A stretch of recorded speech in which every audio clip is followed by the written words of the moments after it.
Quels sont les conseils en bourse qui sont bons à écouter et ceux qui ne le sont pas? Quels sont les problèmes avec les conseils boursiers que vous devez connaître pour ne pas tomber dans des pièges? Comment faire pour utiliser les conseils boursiers au mieux? C'est ce qu'on va voir en détail dans cette nouvelle vidéo. Juste avant, cliquez sur le bouton s'abonner pour rejoindre les autres traders gagnants abonnés à la chaîne YouTube Bourse Ensemble et pour pouvoir recevoir les prochaines vidéos. Une des plus grosses difficultés quand vous démarrez tout juste en bourse, c'est de savoir qui écouter. Il existe des conseils, des tuyaux, des recommandations à foison, que ce soit à la télé, que ce soit à la radio, sur Internet ou même dans des livres. Vous savez que j'aime particulièrement les livres, ce vecteur de communication pour la formation et transmettre des connaissances. Mais peu importe, vous êtes inondé par des conseils en tout genre et moi, c'est le cas aussi. Et malheureusement, c'est très souvent contradictoire.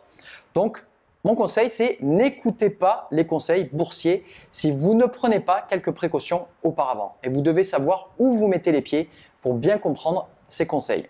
Alors, quels sont les problèmes qui sont liés aux conseils boursiers? Il existe deux principaux problèmes auxquels vous êtes confrontés quand vous recevez des conseils en bourse. Premier problème, c'est qui vous fournit le conseil, qui prodigue ce conseil? Quel est le cadre ou le contexte dans lequel le conseil est donné? Qui prodigue le conseil boursier? Il y a une expression bien connue derrière ce concept en général, c'est les conseilleurs ne sont pas les payeurs. On vit actuellement dans une société malheureusement où les vrais conseils gratuits sont de plus en plus rares. Une personne qui vous conseille entre guillemets, comme par exemple un banquier ou un expert financier, a souvent tendance à avoir un sérieux parti pris lorsqu'il vous communique ses conseils. Son biais peut être volontaire ou non, d'accord? Ça peut être indépendant de sa volonté. Par exemple, il peut vous recommander tel ou tel produit d'épargne ou tel produit d'investissement maison. Pourquoi? Parce que c'est le seul qu'il connaît ou qu'il connaît bien. Ce même banquier peut vous donner un conseil sur une solution parce qu'il va percevoir une commission généreuse pour chaque client qui va signer avec cette solution. Il peut par conséquent vous orienter vers un produit potentiellement mauvais uniquement dans son intérêt personnel. Le produit donc n'est pas nécessairement mauvais en lui-même, d'accord, de manière intrinsèque, mais par contre, il peut y avoir mieux, produit plus efficace, plus simple, mieux adapté à votre situation personnelle ou votre profil d'investisseur sur le marché en dehors donc de sa gamme de produits de bourse auquel cet expert a accès. Alors, quel est le cadre ou le contexte dans lequel le conseil est donné? Ça, c'est le deuxième problème. Il existe un deuxième problème, donc avant d'écouter ces conseils boursiers, et ce problème, il est tout aussi important. C'est un élément essentiel que vous devez absolument considérer, c'est le cadre ou le contexte du conseil.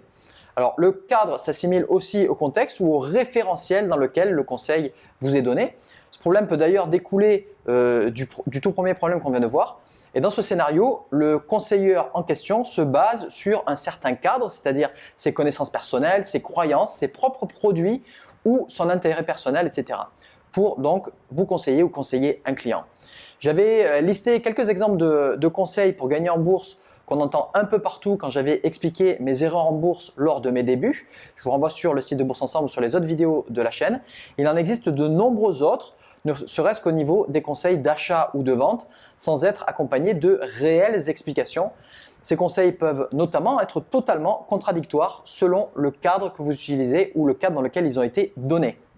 Donc d'une manière générale, heureusement qu'il existe différents cadres et qu'on n'utilise pas tous les mêmes conseils, les mêmes contextes. D'accord? Cette variété nous permet justement d'avoir divers points de vue sur un investissement. Et selon un cadre en analyse fondamentale, par exemple, une action sera évaluée cher, alors que selon un autre cadre, par exemple en analyse graphique, cette exactement même action paraîtra une belle opportunité d'achat. Donc tout dépend depuis quel cadre vous observez exactement la même chose. Et sans cette variété de cadres, on aurait tous une position totalement identique à l'achat ou à la vente sur une même action. Il n'y aurait aucun échange ni transaction n'aurait lieu. Pour pouvoir acheter une action, c'est-à-dire quelque chose qui est estimé peu cher à l'achat du point de vue de l'acheteur, il faut que de l'autre côté, il y ait une personne en face qui la vende et qui, elle, estime généralement cet actif pas cher de la part du vendeur. Donc, ces deux intervenants opèrent sur la même action, mais partagent différents cadres, donc différents points de vue. Ils auraient donc en l'occurrence des conseils diamétralement opposés.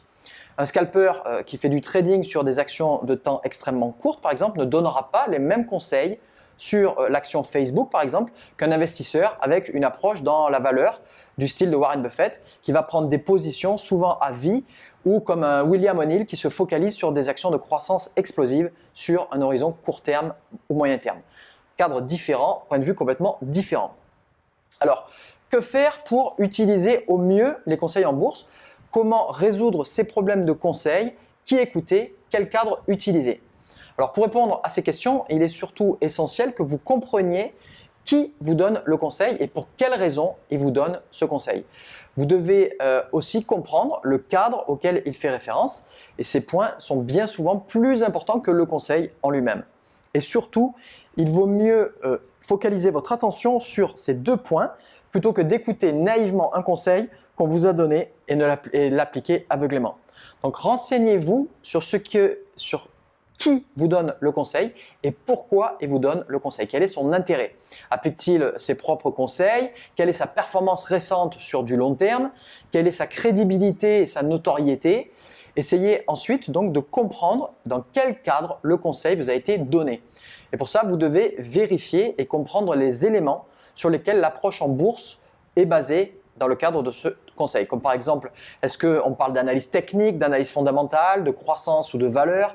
Est-ce qu'on parle d'analyse graphique? Sur quel horizon d'investissement on fait référence? Est-ce qu'on est sur du court terme, du moyen terme ou du long terme? Je vous renvoie sur une vidéo récente à ce sujet. Il y a les liens sous la vidéo. Est-ce qu'on parle de trading discrétionnaire ou de trading automatique selon les différentes approches? Quels sont les supports utilisés ou les produits de bourse utilisés? Est-ce que ce sont les actions, les obligations, des SICAV, des futurs, etc. Quels sont aussi les objectifs et les performances qui sont recherchées? Est-ce que vous recherchez un complément de revenus? Est-ce que vous recherchez une constitution d'un capital pour votre retraite ou pour vos enfants? Ou est-ce que vous recherchez la liberté financière, etc.